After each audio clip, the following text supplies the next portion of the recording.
오늘은 시편 37편 1절에서 9절까지의 말씀을 보겠습니다. 시편 37편 1절에서 9절까지의 말씀을 오늘 많은 분들이 빠졌기 때문에 우리 같이 한 목소리로 쭉 읽어 가겠습니다. 읽습니다. 악을 행하는 자들 때문에 불평하지 말며 불의를 행하는 자들을 시기하지 말지어다. 그들은 불과 같이 속히 배임을 당할 것이며 불은 채소같이 회자할 것이미로다. 여호와를 의뢰하고 선을 행하라. 강에 머무르는 동안 그의 성실을 먹을거리로 삼을지어다. 또 여호와를 기뻐하라. 그가 내 마음의 소원을 내게 이루어 주시리로다. 내 길을 여호와께 맡기라. 그를 의지하면 그가 이루시고 내 의를 빛같이 나타내시며 내 공의를 정오의 빛같이 하시리로다. 여호와 앞에 잠잠하고 참고 기다리라. 자기 길이 형통하며 악한 꾀를 이루는 자 때문에 불평하지 말지어다. 불을 그치고 노를 버리며 불평하지 말라. 오히려 악을 만들 뿐이라. 진실로 악을 행하는 자들은 끊어질 것이라. 여호와를 소망하는 자들은 땅을 차지하리로다. 아멘. 오늘 우리 시편 37편의 말씀을 읽었는데요. 여러분 솔직히 이 시라는 것이 얼마나 아름다운 언어입니까? 읽어질 때마다 우리를 감탄하고 감동시키는 것이 바로 시가 주는 언어의 특징입니다. 부디 저와 여러분도 이러한 시의 아름다운 언어처럼 우리의 삶 속에서도 우리를 감탄시키고 감동시키는 아름다운 일들이 많아지기를 바라면서 오늘도 여러분과 인사하는데요. 사랑합니다. 축복합니다. 행복하시기 바랍니다. 우리 인사하겠습니다. 사랑합니다. 축복합니다. 행복하시기를 바랍니다. 우리 여러분들 사랑 많이 받으시고 축복도 많이 받으시고 그래서 더함없이 행복하시기를 예수 이름으로 축원을 드립니다. 네, 어떤 사람이 홀로 바닷가 해변을 산책하고 있습니다. 한참 파도가 몰아치는 해변의 모래사장을 바라보는데요. 문득 깨달음이 다가오는 거예요. 가만히 모래사장을 이제 바라보니까 모래사장이 얼마나 어지러운지, 한참 초겨울에 들어선 계절이라 차가운 바닷속에는 들어갈 수가 없으니까 이 바다를 구경하러 나온 사람들이 제법 많았거든요. 해변의 모래사장에 산책하러 나왔으니까 여러분 이 사람들이 할 수 있는 것이 무엇이겠습니까? 수영을 하겠어요? 뭘 하겠어요? 그냥 드넓은 모래사장을 밟아가면서 모래를 가지고 장난을 치는 것이거든요. 대부분의 사람들이요 모래사장에다가 낙서를 합니다. 우리도 그러잖아요. 모래사장에 가면 모래로 성도 쌓고 거기다 연인들은 사랑해라는 낙서도 하고 사방이 사람들이 쌓아놓은 모래성과 낙서로 아주 해변이 어지러운 것입니다. 그런데요 참 놀라운 것이 그 어지러운 모래사장이 사람들이 만들어 놓은 모든 엉망인 낙서가 파도 가면 쫙 몰아치잖아요. 언제 낙서를 했는지 그냥 다 사라지는 거예요. 그 거대한 파도 한 번에 완벽히 정리가 되어서 아주 깨끗하고 질서 정연한 아름다운 모래사장으로 다시 돌아옵니다.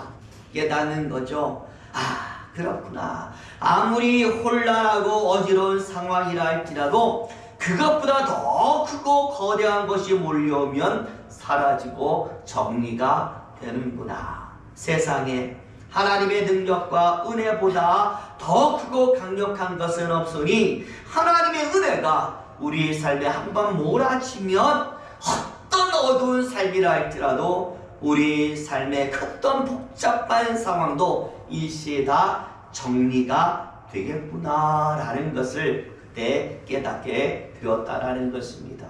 여러분 그렇습니다. 사람이 경이로운 자연 앞에서 수결해질 수 없듯이 세상 역시 하나님의 능력을 막을 수는 없습니다. 부디 치유하시고 해결하시고 다시 세우시는 이 하나님의 은혜 앞에서 우리 모든 삶이 더욱더 견고해 주시기를 예수의 이름으로 축원을 드립니다. 오늘 우리가 시편 37편의 말씀 앞부분을 읽어보았습니다. 다 읽지는 않았지만 오늘 이 시편 37편은 다른 시편과는 좀 다른 구성으로 되어 있어요. 여러분, 시편의 대부분은요, 하나님을 향한 찬양이거나 기도거나 감사거나 너무나 힘들기 때문에 하나님께 부르짖는, 자신의 고통과 아픔을 부르짖는 그런 탄원으로 되어 있습니다. 그런데 오늘 시편은요, 보니까 구분이 잠언이라고 되어 있습니다. 잠언이란 말은요, 교훈이란 뜻이거든요. 나이가 많아 늙은 노인이 젊은이들에게 뭔가 인생의 교훈을 내릴 때에 우리는 바로 그것을 잠언이라고 말하고 있습니다. 솔로몬의 잠언도요, 솔로몬이 나이 많아 늙었을 때에 있는 것이죠. 오늘 시편이 바로 그것인데, 나이 많은 노인 다윗이 인생에 대해서 수많은 갈등의 기로에 선 젊은이들에게 이제 가르침을 주는 거예요. 하나님의 능력을 말합니다. 하나님의 은혜를 말하면서 이렇게 말하고 있습니다. 너희는 세상에서 이렇게 살아라. 여기에 보시면은요, 다윗이 젊은 사람들에게 요구하는 5가지가 줄줄이 나오고 있는데요. 한번 저를 따라해 볼까요? 여호와를 의뢰하라. 선을 행하라. 기뻐하라. 너의 길을 맡겨라. 그리고 땅에 거하라. 바로 이 5가지를 얘기해요. 이것을 하나로 묶어보면 이렇게 정리가 되는데요. 여호와를 의뢰하라. 선을 행하라. 기뻐하라. 너의 길을 맡겨라. 그리하면 너희가 땅에 거하고 그 땅을 차지하리라 라는 것이 다윗의 잠언이 되는 것이죠. 여러분, 솔직히 우리도 그렇지만 이스라엘 백성들에게 땅은 굉장히 중요합니다. 땅이 없었던 시절이 너무나 많았기 때문에 땅이 얼마나 중요한지를 알아요. 그리고 자신들이 지금 있는 땅이 누구의 땅입니까? 하나님이 주시는 약속의 땅이기 때문에 땅의 소중함을 그들은 너무나도 잘 알고 있습니다. 마찬가지로 여러분, 우리에게도 하나님이 약속하신 땅이 있습니다. 이스라엘 백성들처럼 우리에게 축복하시고 주시겠다고 하신 땅이 있어요. 우리가 앞으로 가서 살아야 될 어디 땅이요? 천국의 땅을 하나님은 약속하셨습니다. 바로 그것이 하나님이 주신 약속의 땅입니다. 그러다 보니 우리가 그 약속의 땅 천국에 가기 위해서 몸부림치듯이 이스라엘 백성들도 약속의 땅을 얻기 위해서, 그 땅을 빼앗기지 않기 위해서, 그 땅에서 영원히 살기 위해서 날마다 그들은 애를 썼던 것입니다. 그런데 여러분 아시잖아요. 이스라엘 역사 아시잖아요. 이게 쉬웠습니까? 지금도 이스라엘은요, 약속의 땅에 있지만 전부를 차지하지 못했어요. 게다가 예루살렘에는 하나님의 성전도 없고요, 이슬람 성전이 버젓이 세워져 있습니다. 그러니 그 땅 다시 치우기 위해서, 그 땅을 다시 회복하기 위해서 얼마나 그들이 노력하고 기도하고 있겠습니까? 너무나 쉽지 않기 때문에 많은 젊은 사람들이 낙심을 하고 때로는 포기도 하고 방황을 하고 있기 때문에 오늘 다윗이 시편을 통하여 말하는 겁니다. 그들에게 힘을 주고 용기를 주고 확신을 줍니다. 너희는 반드시 이 땅을 차지하게 될 것이다. 그러니 오늘 말씀, 여러분, 우리에게도 중요한 말씀이 되는 줄로 믿습니다. 왜? 우리 역시도 하나님이 약속하신 바로 저 천국을 소유하기 위해서, 그곳에 반드시 가기 위해서 뭐를 써요? 애를 쓰는 사람들이기 때문에 그것을 얻을 수 있도록 힘주는 오늘 다윗의 말씀, 신뢰를 주고 확신을 주고 용기를 주는 다윗의 말씀은 우리를 향한 말씀도 되는 것입니다. 그래서 어떤 말씀을 하는가라고 잘 살펴봤더니 그 첫 번째 말씀 뭐라고요? 누구를 의뢰하라? 여호와를 의뢰하라. 그래서 이만의 무슨 말씀이 무슨 뜻인가라고 봤더니, 여러분, 의뢰라는 말에는요 2가지 뜻이 있었습니다. 신뢰하라라는 뜻과 의지하라라는 뜻. 신뢰하고 의지하라. 우리말 성경에 보니까 또 나와 있기를 떠나지 말라라는 말로 나와 있어요. 그러니까 여호와를 의뢰하라는 말은 신뢰하고 의지하라는 말이고, 그걸 또 우리말로 딱 정리해보면 떠나지 말라라는 말로 정리가 되는 것이죠. 누구를 떠나지 말아라? 하나님을 떠나지 않는 것이 하나님을 의뢰하는 것이다. 그래서요, 왜 성경이 우리를 하나님의 종이라고 부르는지 저는 이 말을 통하여 그 의미를 알게 되었어요. 여러분, 종이 무엇입니까? 종은요, 우리나라에서도 어떤지 몰라도 이스라엘에게 있어서 종은요, 옆에 있는 사람을 종이라고 부른대요. 옆에 붙어 있는 사람. 그래서 정말 주인을 위하여 수종 들고 수고하면서 주인과 영원토록 함께 동행하는 사람을 이스라엘은 종이라고 불러요. 제가 이사에서 강의를 예전에 할 때도 한번 말씀드린 기억이 있는데요.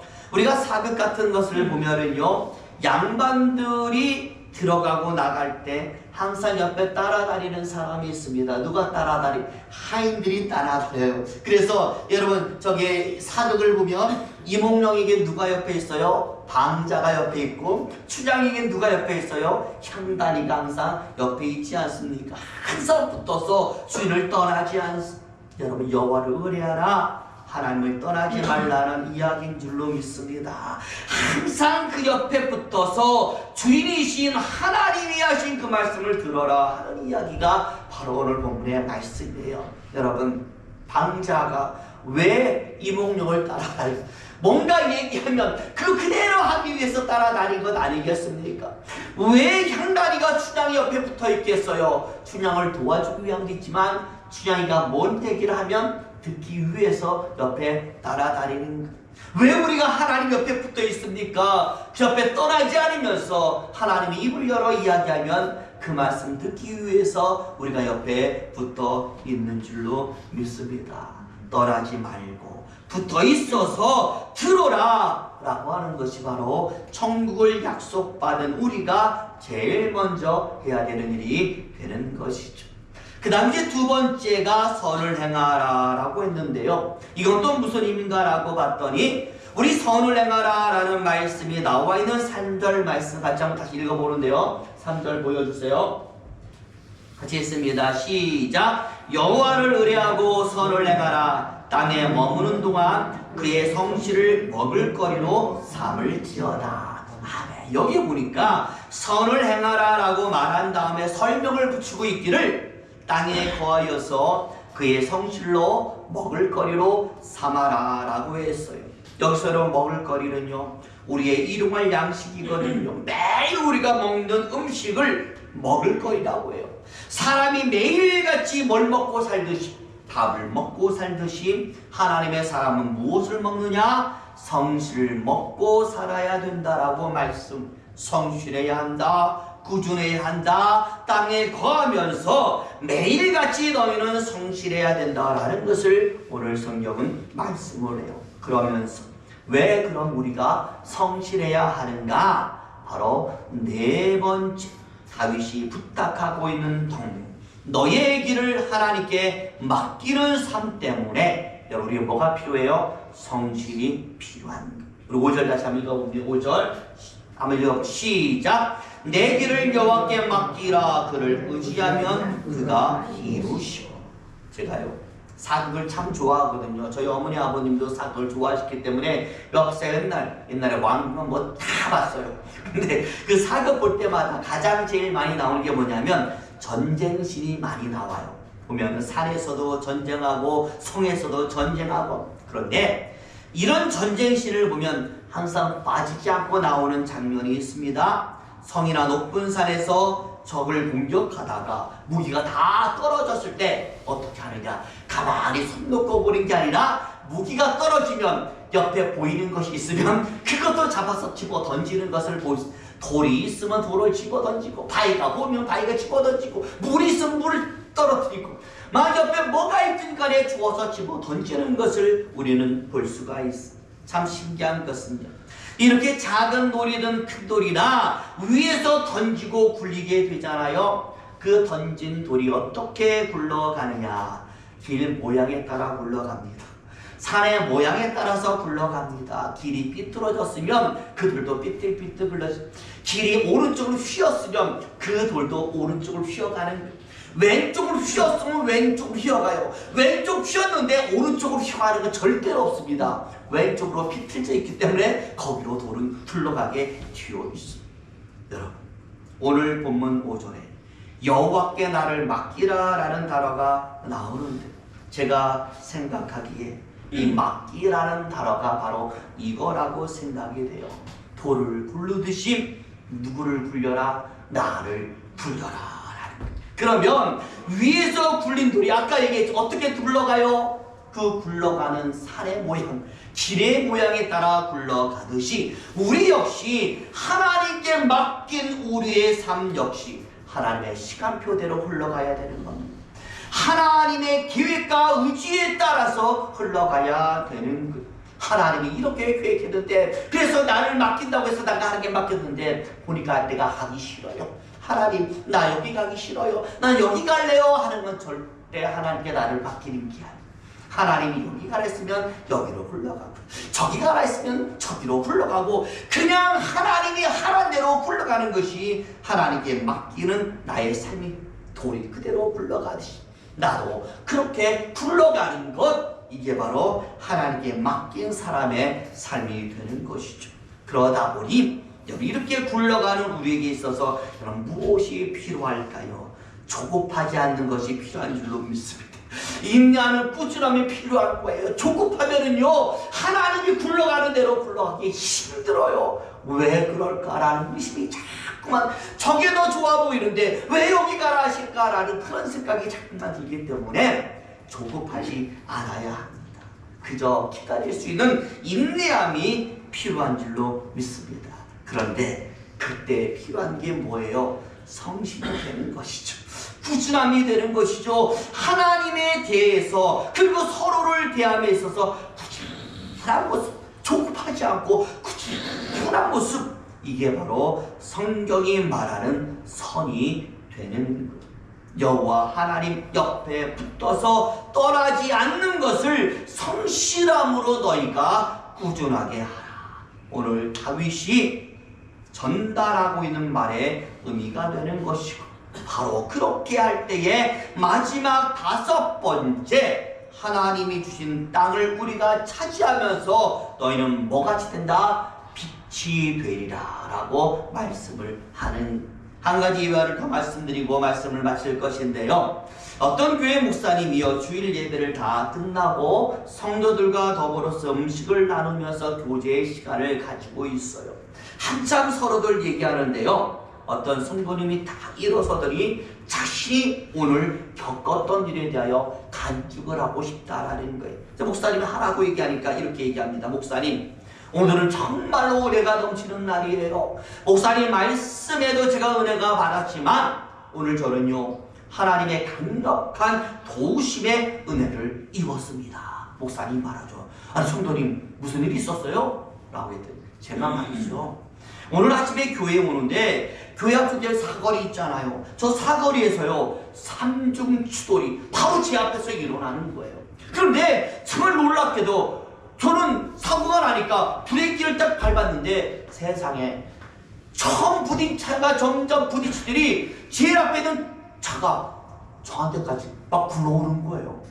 얼마나 놀라든지 막 고개를 숙이고 있는데요, 정말로 하나님 도우시게 그 차가 막 굴러오더니 제 앞에서, 제 차 앞에서 바로 10cm 앞에서 멈추더라고요. 나가서 보니까 정말로 주먹 하나가 들어갈까 말까 한 사이에서 딱 멈춰가지고 제 차가요, 사고가 나지 않았어요. 저분이 다치지 않았어요. 얼마나 감사한지 저는요, 오늘 교회 들어오자마자 하나님께 하나님 감사한다고 소리를 질렀어요. 은혜를 체험했다라는 거. 그런데요, 가만히 듣고 있던 목사님이요, 자기도 한마디 하는데 정말로 엄청난 일이 있었군요. 이렇게 성도님의 간증을 제가 듣다 보니까요, 저도 정말로 감사하게 됩니다. 성도님 말해요, 목사님도 저와 똑같은 일 겪어본 적 있으세요? 목사님도 언제 그런 교통사고 당해보셨어요? 목사님이 말하는 거예요. 아니요, 저는 살면서 그런 경험을 하거나 사고를 당한 적이 한 번도 없어요. 당연히 그런 위험조차도 당하게 하지 않으신 하나님께 저는 감사할 수밖에 없어요. 그런 사고를 당했다 하니까 제가 만약에 그런 사고를 당했다면 저는 감당이 안 될 것 같아요. 그러니 아예 그런 사고가 있지도 않게 만드신 하나님께 얼마나 감사할지 몰라요 라고 얘기를 하더라는, 여러분 그렇습니다. 오늘 다윗, 우리가 하나님이 주신 땅을 차지하고 빛이 된다라고 분명히 말씀을 했어요. 여러분, 빛의 속성이 무엇입니까? 빛은요, 누가 뭐래도 비추는 것이 정답인 줄로 믿습니다. 비추지 못하면 그건 빛이 아닌 거예요. 그러다 보니 빛이 비추는 곳에 뭐가 오지 않느냐? 당연히 어둠이 오지 않는 줄로 믿습니다. 우리 교회도요, 어둡잖아요. 계단이. 저녁에 제가 수요일이나 새벽에 올라오면요, 불이 이게 다 전등이 고장나가지고 주인한테 얘기해도 고쳐주지 않아요. 그러니까 맨날 저는 어떻게 해요? 핸드폰 플래시를 탁 켜거든요. 얼마나 밝은지 깜깜한 게 다 보이는 거예요. 빛의 특징이 바로 그거예요. 어두운 것을 밝혀주는 것이고, 빛이 있는 곳에는 어둠이 다가오지 못하도록 만드는 것이 빛의 속성이 되는, 오늘 다윗이 말하는 말씀의 요지가 바로 이것입니다. 너희 젊은이들아, 막상 세상에 나가보니까 너희 생각하지 않지? 배운 것과는 완전 다르지. 착하게 살려고 배웠는데 착하게 사니까 안 되겠지. 너무 힘들지. 너무나 손해만 보지. 그런데 믿음을 가지고 성실함으로 하나님의 곁을 너희가 떠나지 않으면 그게 바로 선이고 착한 것이고 빛이 되는 비결이다. 왜? 일단 너희가 이렇게 한번 해보면 빛이 있는 너희에게 절대로 어둠이 오지 못하기 때문에, 그 어떤 어둠도, 그 어떤 어려운 상황도 너희를 다 피해가기 때문에 어렵더라도 너희가 배운 은을 그대로 실행해 나가라. 그러면 너희가 있는 그 자리가 반드시 하나님이 축복하시는 땅이 될 것이다 라고 강하게 선포하는, 왜? 해보니까 그것이 맞거든요. 자신이 그렇게 살아보니까 그렇게 되거든요. 그러니까 강조하고 권하는, 또는 마찬가지잖아요. 내가 안 해본 것은 해보라고 말하기가 정말 어려워요. 하지만 내가 경험한 것은 당연히 다소 자신 있게 해보라고 말할 수가 있는 것입니다. 다윗은 살아봤기 때문에, 받아봤기 때문에, 그러면 된다라는 것을 알기 때문에 젊은이들에게 강권하고 있는 줄로 믿습니다. 그 주시는 복이 얼마나 좋은지 받아보니 알았고, 좋은 줄 아니까 떠나지 않았고, 떠나지 않으니까 반드시 이루어졌습니다. 부디 저와 여러분, 우리도 그렇게 될 줄로 믿습니다. 조금 힘들더라도 조금만 더 해본다라면 분명히 하나님은 역사해 줄 줄로 믿습니다. 왜? 점점 빛이 되니까. 점점 빛이 되면 그 빛도 밝아질 것 아니에요. 더 밝아지면 어둠은 더 그만큼 우리에게 다가오지 못하는 것입니다. 올 한해 하나님 옆에서 말하는 이 다윗의 모든 고백이 우리에게도 이루어질 수 있도록 이런 빛이 되시고, 있는 그 자리가 하나님이 축복하는 축복의 땅이 되시기를 예수님 이름으로 축원을 드립니다. 기도하겠습니다.